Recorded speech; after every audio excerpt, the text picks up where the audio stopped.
L'univers est un spectacle fascinant que nous fait découvrir la NASA et l'Agence spatiale européenne grâce à ses télescopes spatiaux Hubble et plus récemment Kepler.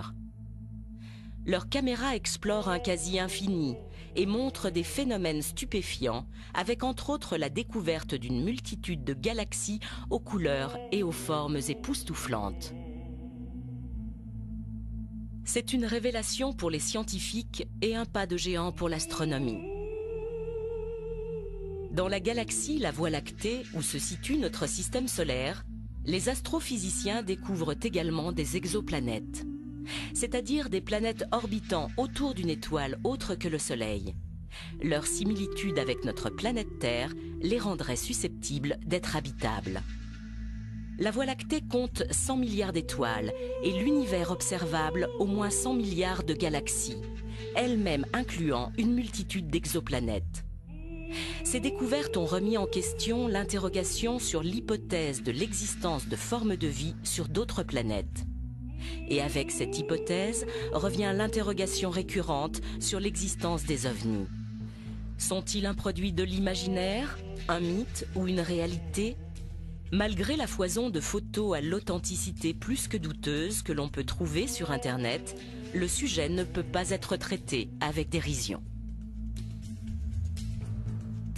Depuis la nuit des temps, les hommes ont leur regard tourné vers le ciel, interpellés par les diverses manifestations qu'ils peuvent y voir et avec des interprétations des plus diverses, souvent basées sur des croyances en des entités supérieures ou des puissances divines. Ainsi, par exemple, dans la mythologie grecque, les phénomènes naturels tels que le vent, l'orage, la foudre étaient provoqués par les dieux qui se manifestaient ainsi. Grâce à ces recherches et à ces découvertes, l'homme a pu démystifier bon nombre de ces phénomènes et approfondir la connaissance de son environnement. Mais des temps les plus lointains dans le ciel, d'autres visions plus allégoriques sont mentionnées dans les Écritures saintes de quasi toutes les religions et reproduites comme ici avec ces tableaux bibliques. Étaient-ce déjà des manifestations d'extraterrestres ou toujours de la mythologie ?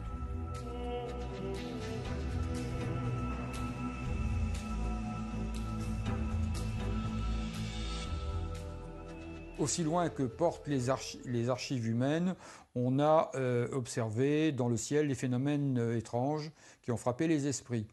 Mais leur apparition comme phénomène collectif avec un nom pour le désigner, ça date évidemment de juin 1947. C'est la fameuse observation de Kenneth Arnold. C'est là que pour la première fois on lui donne son nom populaire, les soucoupes volantes. C'est la date de l'entrée en scène des ovnis dans la conscience universelle. Pour interpréter la question des ovnis, il me semble qu'il y a quelque chose d'indispensable à faire, c'est tout simplement de les replacer dans le contexte culturel de leur apparition.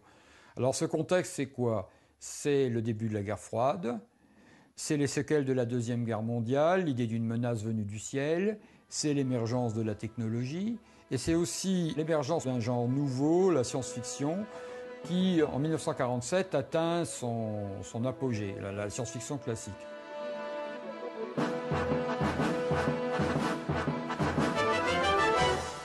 La science-fiction apparut dans la littérature à la fin du XIXe siècle. Un des premiers ouvrages fut écrit en 1898 par le Britannique Herbert George Wells, La guerre des mondes. Il fut repris à la radio en 1938 par un homonyme qui est devenu célèbre, Orson Welles. L'émission simulant l'invasion de la planète Terre par des Martiens déclencha aux États-Unis une panique hystérique. Par la suite, cet ouvrage fut aussi adapté au cinéma. Ce thème de littérature et de film se développa rapidement jusqu'à nos jours, très souvent avec succès.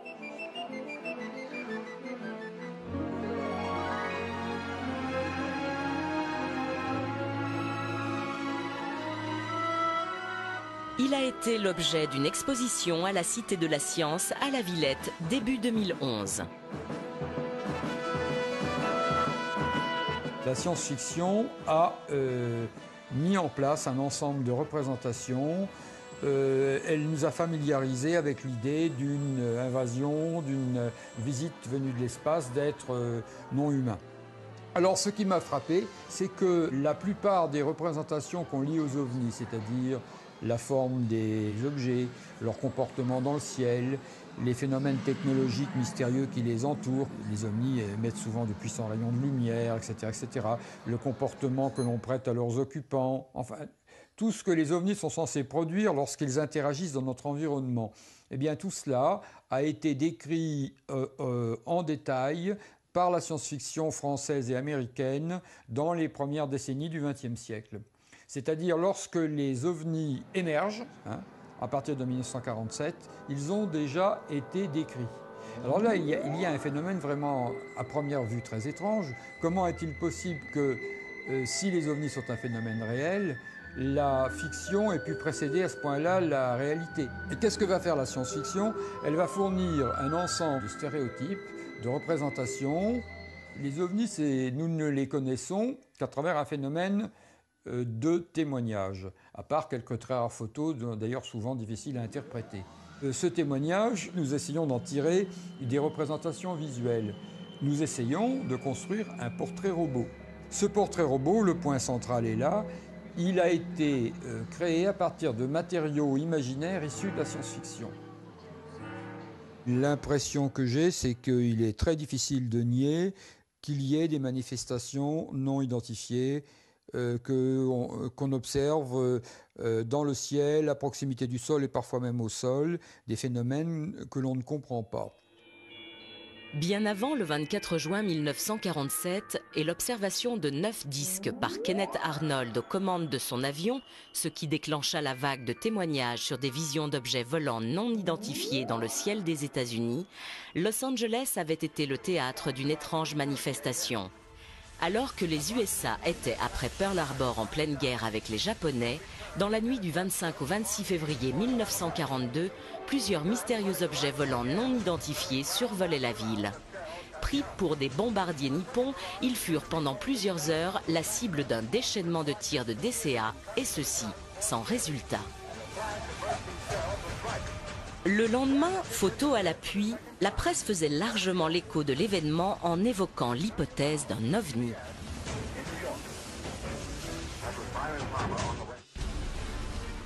Fait particulièrement troublant, le témoignage de l'ancien pilote de chasse Jean Kissling. Aujourd'hui très âgé, il aurait tenté durant l'été 1945, au-dessus de la base de Selfridge dans le Michigan où il était affecté, d'intercepter un ovni en le mitraillant.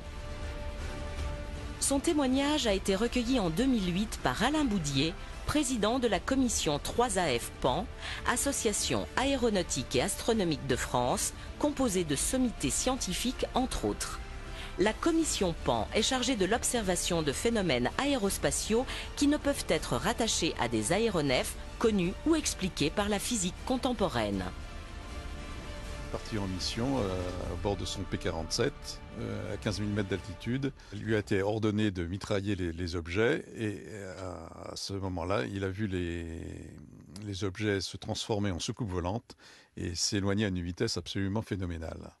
Une fois atterri à la base de Selfridge, son colonel lui a dit qu'il avait eu beaucoup de chance parce que ses prédécesseurs n'étaient pas rentrés de leur mission.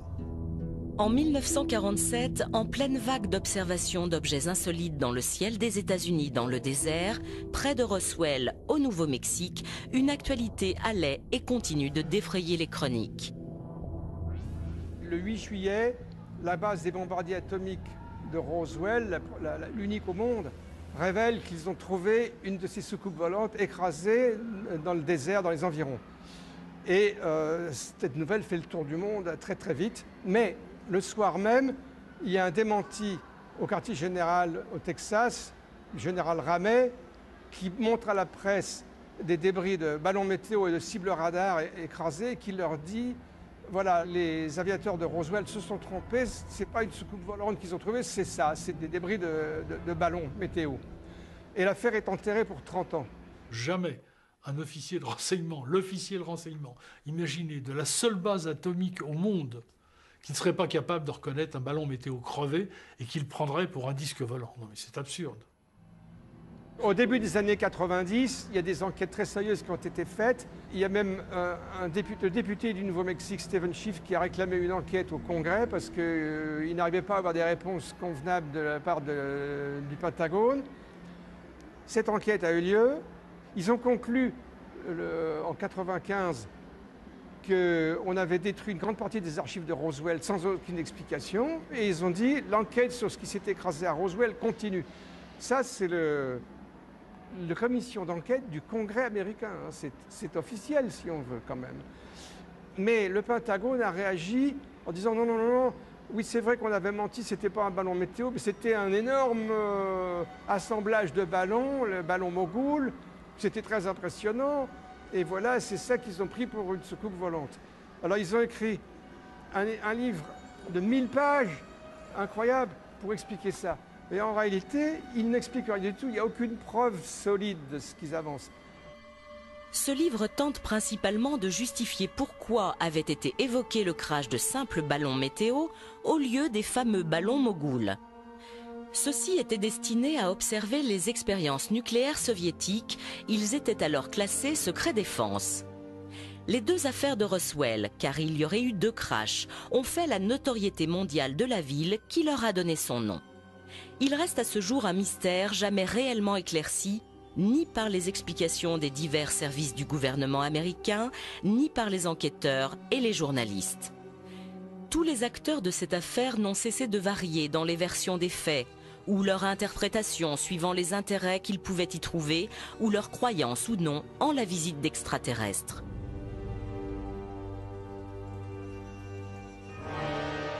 L'affaire s'est encore compliquée en rebondissant en 1993 avec la diffusion de photos et d'un film sur l'autopsie du cadavre d'un des 4 aliens supposés avoir été découverts dans les débris de l'un des crashs. À ce jour, à peu près tout le monde s'accorde à dire que ce fut une supercherie. C'est sur l'instigateur et sa motivation que les avis divergent encore. Les plus fervents défenseurs de l'hypothèse de visite d'extraterrestres et pour eux d'une désinformation sur le sujet se basent entre autres sur des documents déclassifiés de l'US Navy. Ces derniers décrivent précisément de très nombreuses observations de disques ou autres objets volants non identifiés aux États-Unis ou ailleurs dans le monde. La matérialité de ce phénomène n'est pas démontrée. Or, il existe des documents qui la démontrent. Et ça, c'est très important. Ces documents sont connus, ces documents sont déclassifiés. Il y en avait, pour vous donner un exemple, 85 000 en 1985. 85 000 pages dactylographiées qui parlent toutes du même sujet, qui représentent des documents militaires et qui toutes vont dans le même sens. Il y a effectivement des incursions qui, dans les années 65, se font de plus en plus précises au-dessus des bases atomiques américaines. Il y a des déprogrammations d'ogives prêtes à être lancées sur les Russes, etc., etc. Ce rapport décrit des survols de la Scandinavie qui sont intervenus alors que la flotte américaine qui revenait de Bikini, donc de l'opération Crossroads, où de nombreuses bombes atomiques avaient été tirées, la flotte entrait dans les eaux territoriales scandinaves. Il est plus que probable qu'on avait affaire à des engins qui n'étaient pas de ce monde, en tout cas pas de technologie humaine, qui recherchaient la source des bombes atomiques. Le rapport fait allusion à des missiles qui sont vus à relativement basse altitude, mais certains à très basse altitude, au-dessus de la Scandinavie.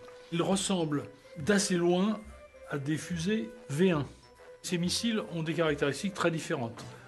Ils émettent une flamme toutes les 3 secondes, ce qui n'était pas du tout le type de propulsion d'un V1. Il leur arrive de s'autodétruire, apparemment quand leur mission est terminée. Mais il y a d'autres objets qui sont observés et qui sont précisés dans le rapport. Et parmi ces objets, il y a des grands cigares qui apparemment se tiennent en l'air sans propulsion visible, etc. Et au moins un engin dont la vitesse était mesurée à 2800 km/h en 1946.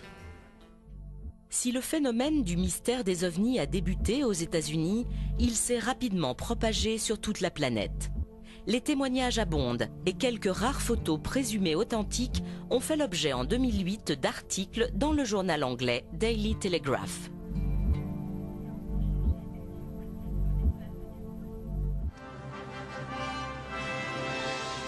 Comme elle est exposée à la Cité de l'Espace à Toulouse, l'exploration spatiale, qui démarra durant la seconde moitié du XXe siècle, a été lancée pour l'étude de l'univers et la recherche de traces de vie ailleurs. Les ovnis, les extraterrestres, ont déclenché bien des interrogations, à la fois dans le grand public et certaines instances gouvernementales. Aux États-Unis, l'US Air Force initie en 1966 la commission Condon et en France, le CNES crée en 1977 un service officiel d'enquête, le GEPAN. Pour beaucoup, leurs conclusions restent trop évasives. Certains suspectent même une volonté de désinformation des populations. Pour tenter d'apporter des réponses, des initiatives privées prennent le relais avec entre autres en 1995 aux États-Unis un colloque organisé par Laurance Rockefeller. Il est composé de scientifiques et de membres spécialisés en ufologie. Leurs conclusions font ressortir qu'un phénomène existe et qu'il est nécessaire de continuer son étude. En France, en 1999, une association présidée par Denis Letty, général de l'armée de l'air, composée d'anciens auditeurs de l'Institut des hautes études de la défense nationale associés à des experts, rédige un rapport remis au président de la République de l'époque, Jacques Chirac, et à son Premier ministre, Lionel Jospin. Les avant-propos du général Letty et la préface du général Norlin interrogent grandement sur l'interprétation des enquêtes. Le général Norlin, que j'ai bien connu, avec lequel j'ai volé une fois extraordinaire, et qui était à un moment le patron de la défense aérienne, a signé des deux mains une préface en disant attention, il y a un problème et il faut absolument étudier ce problème qui peut avoir des conséquences sur l'ensemble de l'humanité. La commission rapporte de nombreux témoignages, dont certains émanent de pilotes. D'autres sont devenus emblématiques de l'ufologie, comme les photos d'André Frénial prises en Auvergne au lac Chauvet le 18 juillet 1952. Ces photos ont fait la une des journaux de l'époque.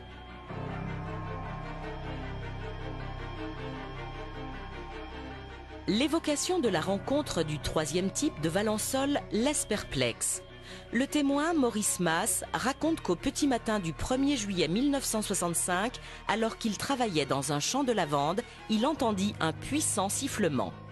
Cherchant à en découvrir l'origine, en contournant un mur de pierre, il entrevoit un engin en forme de ballon de rugby, de la grosseur d'une voiture et de couleur neutre mate. Il distingue aussi deux petits hommes accroupis qui se relèvent à son approche avant que l'un d'eux le paralyse en lui braquant une sorte de tube. L'enquête de gendarmerie qui suivit releva des traces laissées dans le sol et confirma la véracité du témoignage. Les rencontres du troisième type sont des faits rarissimes et lorsqu'elles sont étayées par des indices matériels, elles laissent particulièrement dubitatifs. Le rapport Cometa, confidentiel à l'origine, fut repris par un hebdomadaire national qui en tira un numéro spécial. Les informations données déclenchèrent une prise de conscience collective sur le phénomène. D'autres témoignages contribuèrent à l'alimenter. Les personnels navigants sont les témoins les mieux placés et les plus crédibles pour faire des observations détaillées et précises. Le colonel Jack Crean, aujourd'hui à la retraite, débuta sa carrière comme pilote de chasse. Il fut par la suite chef moniteur, officier de sécurité des vols, instructeur combat aérien, leader de la patrouille de France, avant de quitter l'armée pour occuper la fonction de commandant de bord à Air France. En septembre 1975, durant une mission d'entraînement sur Mirage 3, il fut témoin avec son coéquipier d'une étrange rencontre. J'ai vu passer devant moi, un mode estimé 7 ou 8 km, ce qui ressemblait d'abord à un avion de ligne, un fuselage d'avion de ligne. Bien éclairé. Et là, j'appelle le contrôle en disant, dis donc, ça va pas là, on va se faire engueuler.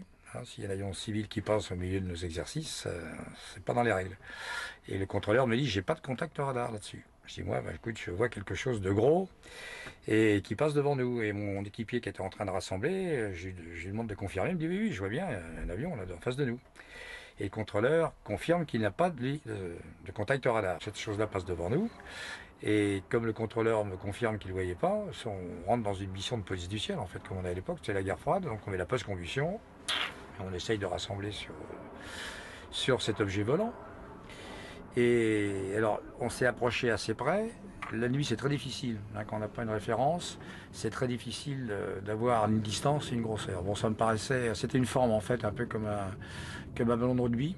Et au moment où on approche assez près, hop, ça disparaît en une microseconde. J'ai une accélération qui nous laisse vraiment sécher. Je redemande au contrôleur radar s'il a toujours eu aucun contact. Il me dit non, rien, de rien, de rien. Bon, ben on reprend donc notre entraînement.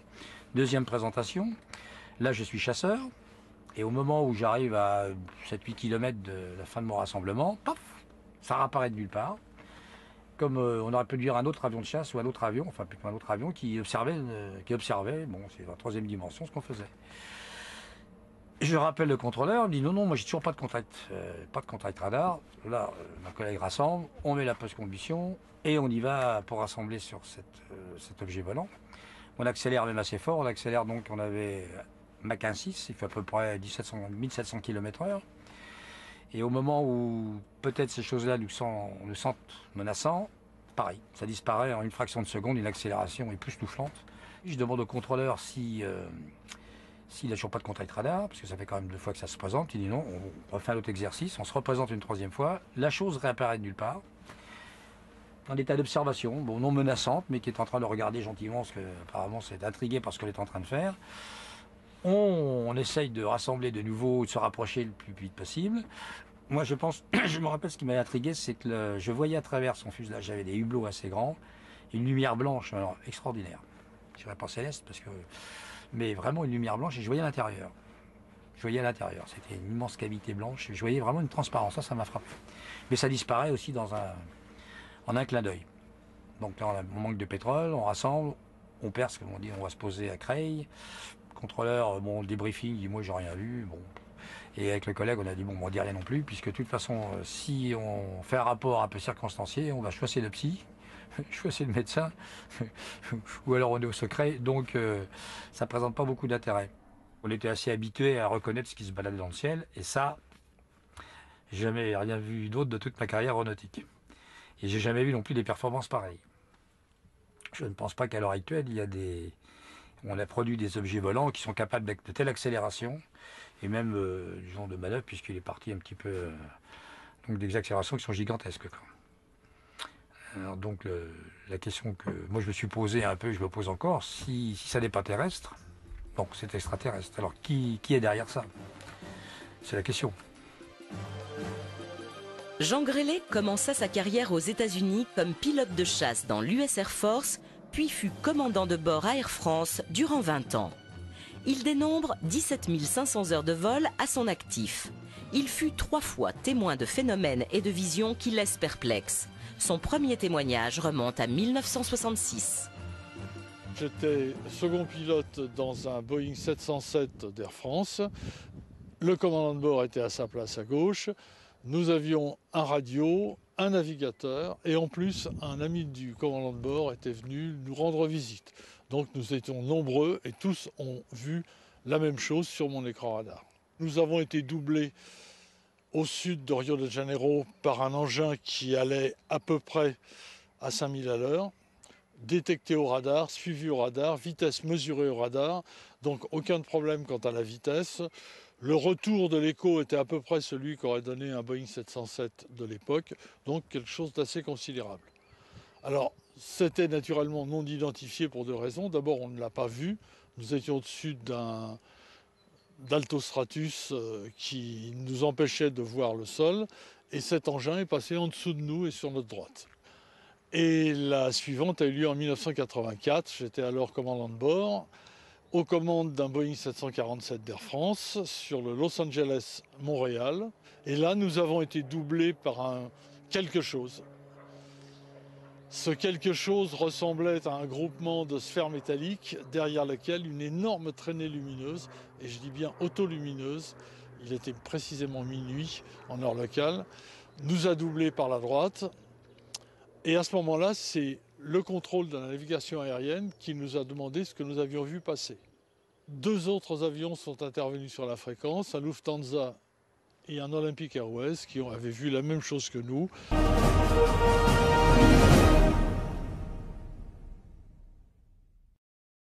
Mais qui était un petit peu plus loin de la trajectoire de cet engin. Alors en gros, cet engin avait une trajectoire parfaitement horizontale, très légèrement, comme altitude, très légèrement supérieure à la nôtre, et il a disparu finalement à l'horizon. En plus de ces 2 observations en vol, le commandant Grélé en a fait une 3e au sol cette fois avec un groupe de personnes. Tous ont fait une déposition identique à la gendarmerie. On a vu virer très lentement et passer devant nous une énorme structure qui donnait l'impression d'être, je dirais, une structure métallique avec de nombreuses lumières tout au long. Et cette structure portait à l'avant 2 phares dirigés à peu près vers le sol à 45 degrés, mais curieusement dont la lumière s'interrompait avant d'arriver au sol. Donc une lumière très dense et puis brutalement qui s'arrêtait. Et on avait l'impression que cet engin était propulsé par 2 faisceaux de lumière blanche qui m'ont un peu rappelé ce que j'avais vu à Los Angeles, je dois l'avouer. J'ai tendu ma main et l'engin couvrait cette surface, cette longueur à bras tendu. Mon voisin de droite qui était dans l'aéronautique a fait la même chose. Cet engin devait faire à peu près 300 mètres de long. Les déclarations sur des visions d'OVNI ne sont pas que du passé. L'été 2011 a été riche en témoignages.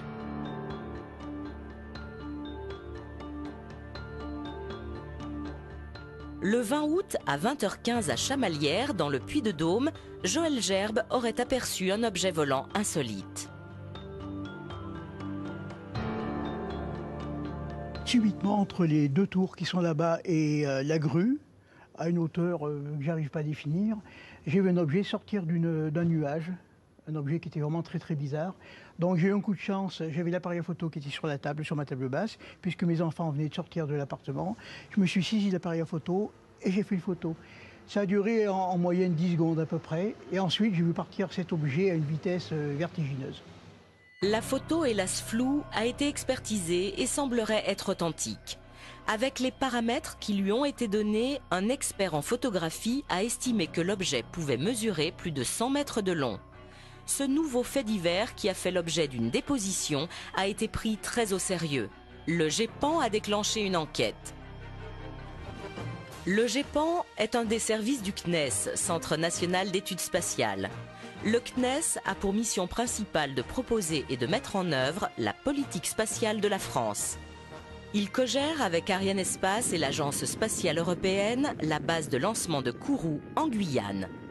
Le GEPAN, qui est le seul organisme d'État au monde dédié à l'étude des phénomènes aéronautiques non identifiés, a tout naturellement été rattaché au CNES. La question de cette possible vie ailleurs que sur Terre est un thème qui motive et qui stimule le CNES depuis de longues années maintenant. La mission du GEPAN au sein du CNES est absolument claire. C'est recueillir, écouter, collecter les témoignages de nos concitoyens qui voient des choses ou qui sont les témoins de phénomènes qu'eux-mêmes n'arrivent pas à identifier. Et avec les moyens qui sont les nôtres, les connaissances, la compétence, les scientifiques qui travaillent avec nous, les experts, nous essayons de donner des réponses aux questions que les gens se posent. Le GEPAN est en contact avec à peu près toutes les autorités nationales, la gendarmerie, la police, la météo, les chercheurs, l'armée de l'air. Alors les phénomènes aérospatiaux non identifiés, une fois qu'ils ont été collectés, analysés, archivés par le GEPAN, sont classés en plusieurs catégories. Donc, il y a des catégories de phénomènes qui sont totalement identifiés, qui sont classés en catégorie A. Il y a 4 grandes catégories.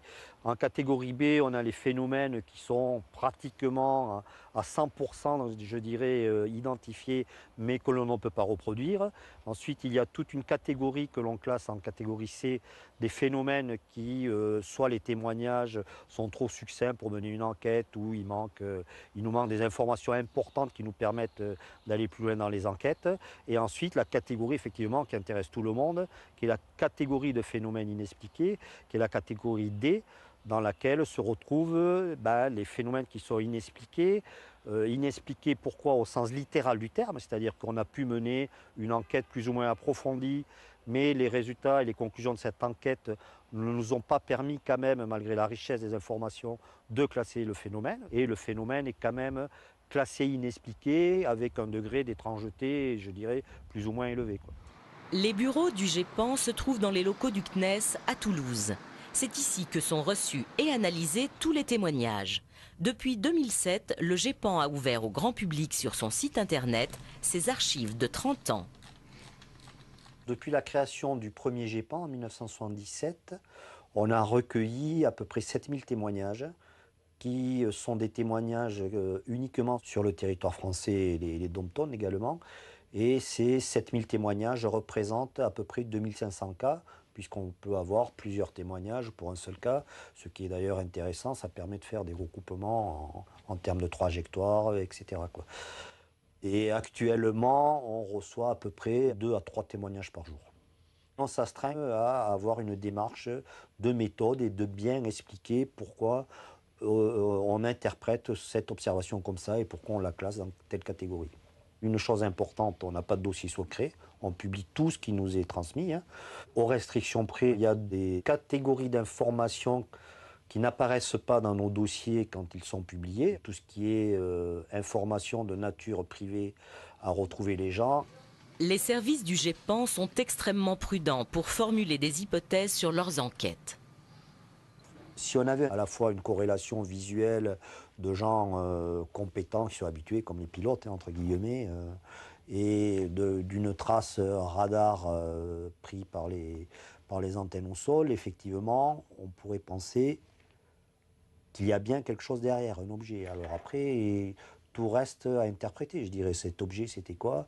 Est-ce que c'était un ballon qu'on n'a pas su retrouver?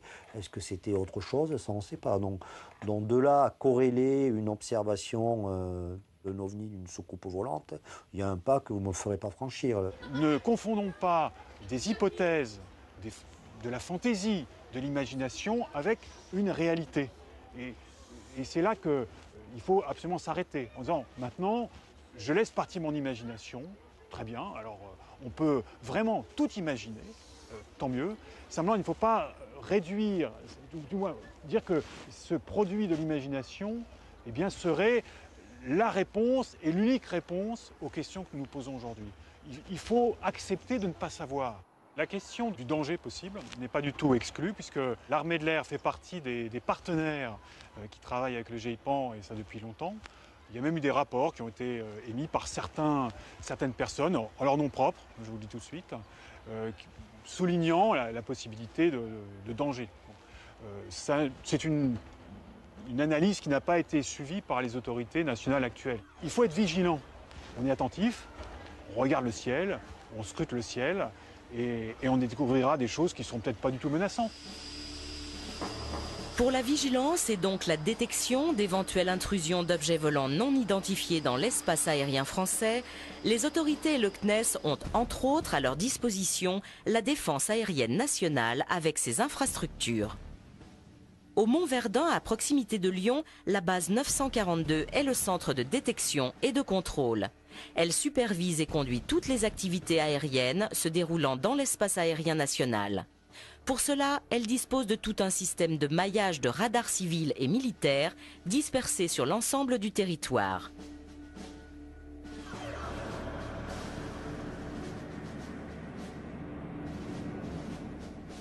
Nous n'avons eu aucun écho-radar de pan. Quelquefois, on a des observations qui sont faites par des personnels au sol et nous n'avons aucune trace radar. Pour la partie défense, donc le Centre national des opérations aériennes est l'organisme qui centralise toutes les informations relatives aux phénomènes aérospatiaux non identifiés.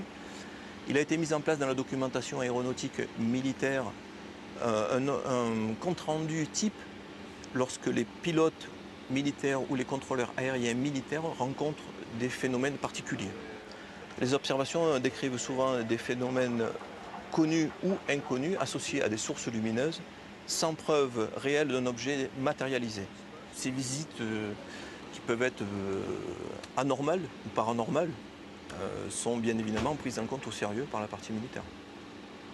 Je n'aime pas le terme ovni puisque nous on considère que ce sont plutôt des phénomènes actuellement puisque nous n'avons aucun objet matérialisé qui prouve l'existence d'extraterrestres ou de formes particulières d'autre nature. Nous sommes ouverts à toute réalité. Sauf qu'actuellement, la réalité montre qu'on n'a rien trouvé de probant concernant ce sujet. Bien évidemment, on ne se ferme aucune porte. D'autant que pour différentes raisons liées au fonctionnement des radars, comme par exemple l'altitude ou la furtivité, des objets volants peuvent échapper à une détection.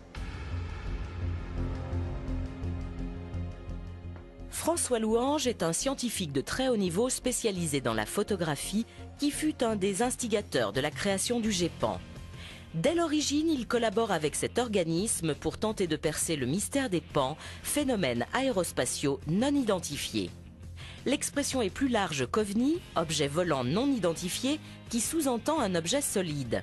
Le terme pan englobe ainsi les ovnis, les phénomènes météo, géophysiques et autres.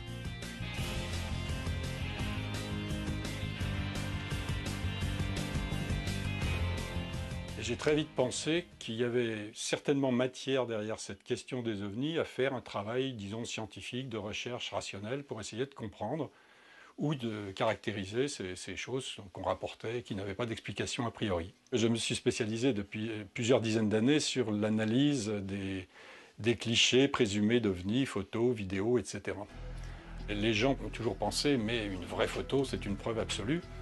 Et si on creuse un peu la question, on s'aperçoit que c'est exactement l'inverse. C'est-à-dire qu'une photo, et ça je l'affirme haut et fort, ne sera jamais la preuve de quoi que ce soit à elle toute seule. Jamais. Alors qu'est-ce qu'on peut faire avec une photo, vous me direz? Ce qu'on peut faire, c'est, dans un premier temps, essayer de trouver son explication. Alors il y a plusieurs étapes à ça, mais on peut commencer par essayer d'éliminer les causes, j'allais dire, naturelles. Il peut y avoir des phénomènes naturels qui donnent des résultats extraordinaires. Il peut y avoir aussi des phénomènes techniques. Donc on peut, dans un premier temps, on doit essayer de trouver l'explication et de trouver la faille, si je puis dire, c'est-à-dire le phénomène parasite ou éventuellement volontaire de tricherie de la part de l'auteur. Alors ça, on n'est jamais sûr d'arriver jusqu'au bout à éradiquer ces choses-là, parce que c'est la course éternelle entre ceux qui font et ceux qui défont. Mais disons qu'on peut quand même très souvent mettre en évidence qu'il y a eu trucage. La première chose qu'on peut faire si on voit un objet totalement inconnu dans une photo, c'est essayer de savoir quelle taille angulaire, alors c'est un terme technique, mais les gens comprendront, c'est l'angle qu'il y avait entre l'œil de l'appareil, si je puis dire, l'objectif, et cet objet. Ça, on peut le déterminer si on connaît les caractéristiques de l'appareil de prise de vue.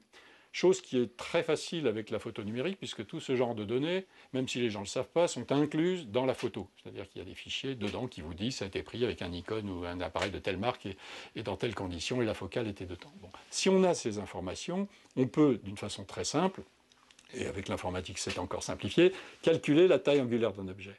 Et quel est le problème après? C'est toujours le même, c'est savoir si c'était un objet très gros dans le ciel, loin, ou si c'était un objet tout petit à côté de l'objectif. Et là, on fait jouer ce qu'on peut. C'est-à-dire que dans certaines circonstances, on a des informations de nature physique qui permettent de dire que l'objet n'était pas plus loin que tant ou pas plus près que tant. Alors là, je ne vais pas rentrer dans les détails, mais ça joue sur les conditions de diffusion atmosphérique, sur le fait que l'objet était sombre ou était lumineux, sur un certain nombre de choses. Nous sommes là devant un cas photographique qui a été montré à maintes reprises, y compris par moi-même, qui est un exemple de photo à la fois d'une catégorie pas très intéressante, c'est-à-dire des photos dans lesquelles il n'y a rien d'autre comme source d'information, parce que c'est le cas, et qui est malgré tout, dans ce cas-là, intéressante à cause de la richesse de l'information. Ce n'est pas une petite tache blanche, ce n'est pas un petit point noir.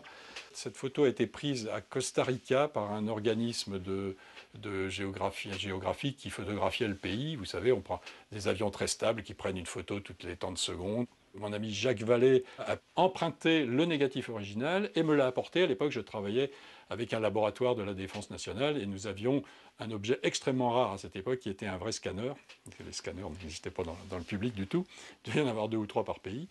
Et on a pu scanner cette image et en faire des fichiers informatiques sur lesquels à la fois les Américains et quelques Européens et moi-même avons essayé de creuser la question. C'est un cas d'objet non identifié, si vous voulez. Bon, maintenant, pour vous dire que c'est une soucoupe avec des personnages dedans. Si on regarde les caractéristiques décrites ou enregistrées de certains de ces phénomènes de la catégorie OVNI, et notamment les phénomènes dans la catégorie aéronautique, on trouve des caractéristiques qui ne sont pas explicables par la technologie actuelle. Bon, ça, on dit ça depuis longtemps, depuis qu'on voit des ovnis, mais c'est sûr. Voir des objets, si objets il y a qui ont des accélérations telles que celles qu'on mesure ou qu'on croit mesurer, c'est des disparitions, des angles droits, des choses comme ça défie la physique. Donc si ce sont bel et bien des objets, on ne sait pas expliquer ce qui se passe. Le problème OVNI est un problème sérieux. Ce n'est pas le problème numéro 1 de l'humanité, bien évidemment, mais c'est un problème très sérieux. À partir du moment où le public s'y intéresse, se pose des questions, à partir du moment où des organismes officiels se posent des questions, l'État se doit, encore une fois, même si le sujet était vide, ce qui n'est pas le cas, se doit de mettre le minimum au service du public pour donner des réponses. Dans le grand public, de nombreuses personnes s'intéressent aux hypothétiques visites venues d'ailleurs. Certains en doutent, d'autres y croient fermement. Les plus passionnés se regroupent dans des associations ufologiques pour tenter d'appréhender au mieux le mystère, mener des investigations dont elles communiquent souvent les résultats au GEPAN ou à des magazines spécialisés. Joël Ménard, directeur de l'un des plus anciens de ces magazines, est captivé par le phénomène. Il recueille des témoignages et déclenche souvent des enquêtes.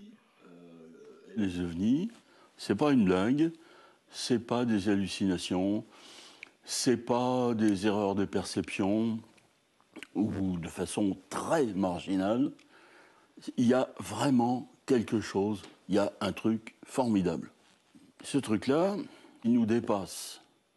Si vous voulez faire un catalogue exhaustif de tout ce qui s'est passé depuis, par exemple, depuis la fin de la Seconde Guerre mondiale, vous allez être obligé d'injecter plusieurs dizaines de milliers de cas. Il y a effectivement des éléments dans les témoignages qui suggèrent une réalité matérielle. Quand vous avez par exemple des traces au sol, des trous dans le sol, ou de l'herbe brûlée d'une façon plutôt inexplicable, ou quand vous avez des traces sur les pellicules photos, ça indique un phénomène matériel. Nous avons recueilli des données dans 5602 cas. C'est beaucoup quand même, 5602 cas. Répartis à travers le monde, dont à peu près la moitié en France. Sur ce graphique, vous avez en jaune une courbe qui exprime la variation du pourcentage d'observations diurnes au cours de la période 1947-1994. Ce phénomène qui se manifestait majoritairement le jour à la fin des années 40, au cours des 15 ou 20 dernières années, il est devenu très majoritairement nocturne. Évidemment, on ne sait pas pourquoi, on sait juste que c'est comme ça. Le 25 juin 2011 se déroulait la Nuit des OVNIs ou Opération Suricat. Sceptiques, curieux, ufologues passionnés de France, d'Europe, voire du monde, ont ensemble observé le ciel le temps d'une soirée dans l'espoir d'y apercevoir des visions insolites et d'échanger leurs informations. En Auvergne, l'opération se déroulait à Plauzat, dans le Puy-de-Dôme. On doit être environ 600 cette nuit. Toutes nos infos vont converger vers un centre d'appel et on aura tous en retour ce qui va se passer dans le ciel européen, enfin dans une partie du ciel européen ce soir, cette nuit. Tout ce qui va être relevé va être analysé. Il y a 2-3 mois de traitement où on va comparer avec le trafic aérien, le trafic satellite, tout ce qui pourrait être susceptible de méprise pour avoir un résumé intéressant de ce qui peut se passer, quoi. Voilà. Nos avions sont surveillés, nos aéroports sont surveillés et nos sites nucléaires sont surveillés. Alors, pour quelles raisons ils seraient surveillés? Moi, je pense qu'on est dans une phase où, sans le savoir, nous, terriens, on est peut-être à la veille de trouver un moyen d'aller beaucoup plus vite dans l'espace. Et quand nous aurons trouvé ce moyen rapide, nous allons peut-être poser des problèmes. Parce que nous sommes assez nuisibles, en fait. Hein. On voit bien, même entre nous, nous sommes très nuisibles. J'essaierai de voir ça avec les documents que j'ai pour voir ce que ça pourrait être. Tiens, carnet CVS. Point rouge et blanc, vitesse constante, allant de l'est vers l'ouest, vient hausser son altitude subitement. Continue son ascension, vient de disparaître de mon champ de vision, dans le 37. Il y a beaucoup de petits incidents, de petits événements, comme il y aura ce soir, qui sont intéressants, mais qui n'apportent pas assez d'informations. Et on est en quête, nous, de vraies infos, quoi. Notamment quand il arrive en cas d'atterrissage ou en cas de rencontres rapprochées, etc. On a un ensemble d'informations plus intéressantes. Ça regarde. Ah oui. Regarde là. T'as fait voir? Ah oui, c'est un objet lumineux qui est en train de passer, regarde.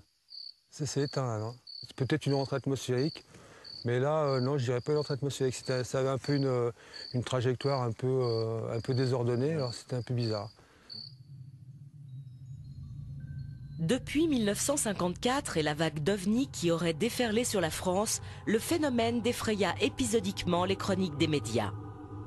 Bien que moins important en nombre que durant cette fameuse année, les témoignages continuèrent et continuent d'affluer, attisant la curiosité de journalistes dont certains se sont particulièrement investis dans le sujet.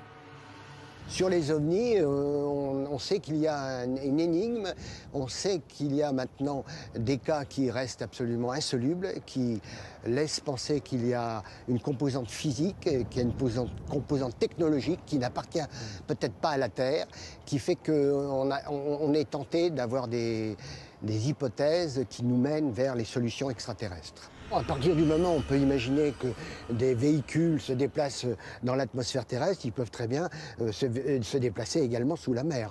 On peut imaginer une technologie qui permet cet état de choses. On les appelle les OPNI, objets plongeants non identifiés, car bien souvent, ce qui a été noté par les équipages, à la fois de marine internationale, c'est l'objet qui se déplace dans le ciel et qui d'un seul coup plonge dans la mer. Les ovnis, on sait avec certitude qu'il y a une question qui est posée par cette présence insolite, qui est une présence indéfinissable, mais techniquement qui est quelque chose sur lequel il faut compter et sur lequel il faut réfléchir. Ça devient urgent. Pour l'évitement qu'auraient d'éventuels visiteurs à notre égard, des scientifiques évoquent un respect et une précaution. Les extraterrestres voudraient éviter un choc brutal et dévastateur entre deux civilisations de niveaux très différents. Quant à la diversité des formes des ovnis, certains l'expliquent en évoquant l'éventualité de plusieurs origines stellaires des aliens. Moi, je suis persuadé qu'on est évidemment toujours observé par une ou plusieurs civilisations extraterrestres parce que je suis intimement persuadé que nous ne sommes pas seuls dans l'univers et que la vie extraterrestre foisonne. Il y a probablement des milliards de mondes habités dans l'univers. Et comme notre civilisation technologique, elle a démarré au début du XXe siècle, donc on a en gros un siècle de progrès technologique un peu significatif. Et notre planète a 4,5 milliards d'années. L'univers a 13,7 milliards d'années. Donc on peut imaginer des civilisations qui sont nées des milliards d'années avant la nôtre. De quoi serait capable une civilisation qui n'aurait que 5000 ans d'avance par rapport à la nôtre? On ne peut pas venir depuis ces étoiles jusque chez nous dans un laps de temps raisonnable, en quelques jours ou en quelques semaines, puisque selon les lois de la relativité, on ne peut pas dépasser la vitesse de la lumière, 300 000 km par seconde, c'est-à-dire en gros la distance de la Terre à la Lune en une seconde, et malgré cette vitesse faramineuse, déjà pour traverser notre galaxie, il faut 100 000 années-lumière. 100 000 années à 300 000 km par seconde. Donc les astrophysiciens qui respectent, ils ont raison, les lois de la relativité découvertes par Einstein, vous disent ce n'est pas possible. Mais ça, c'est dans le cadre des lois qui sont loin d'être terminées. On a découvert quelques lois, mais il y a d'autres lois que l'on va découvrir qui vont transcender tout ça et qui permettront sans doute de prendre des raccourcis de l'espace. Depuis fin septembre 2011, la découverte de physiciens du CERN de Genève pourrait remettre en question la théorie d'Einstein sur la relativité. Désormais, si cette découverte était bien confirmée, en reconsidérant la notion du temps telle qu'on la connaît, les voyages interstellaires entreraient dans le domaine du possible. On pourrait alors imaginer que d'hypothétiques civilisations bien plus anciennes que nous et situées dans d'autres systèmes solaires auraient pu maîtriser cette science et la mettre en application.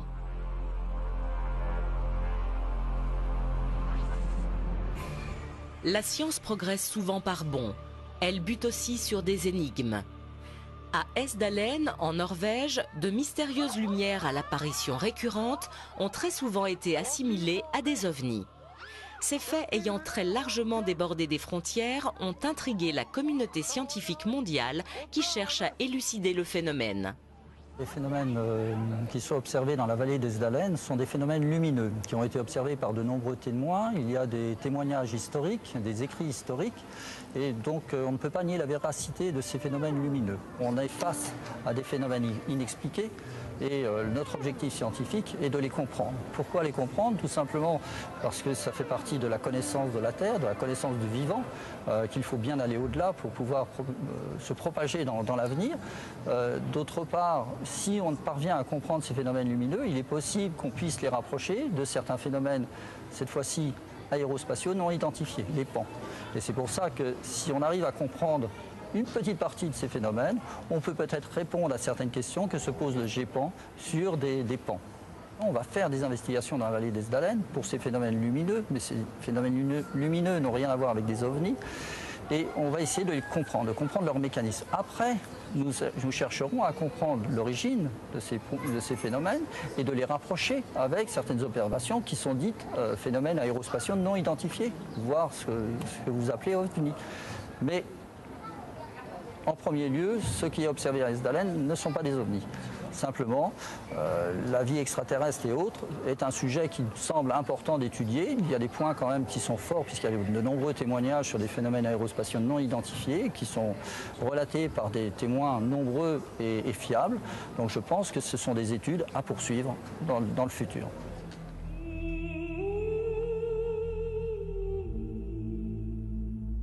En ouvrant les portes du ciel avec tout son inconnu, l'homme découvre un merveilleux qui séduit son imaginaire, où cohabitent science et fiction. Les ovnis font partie de cet inconnu qui demeure à ce jour un mystère à vivre et une question à résoudre.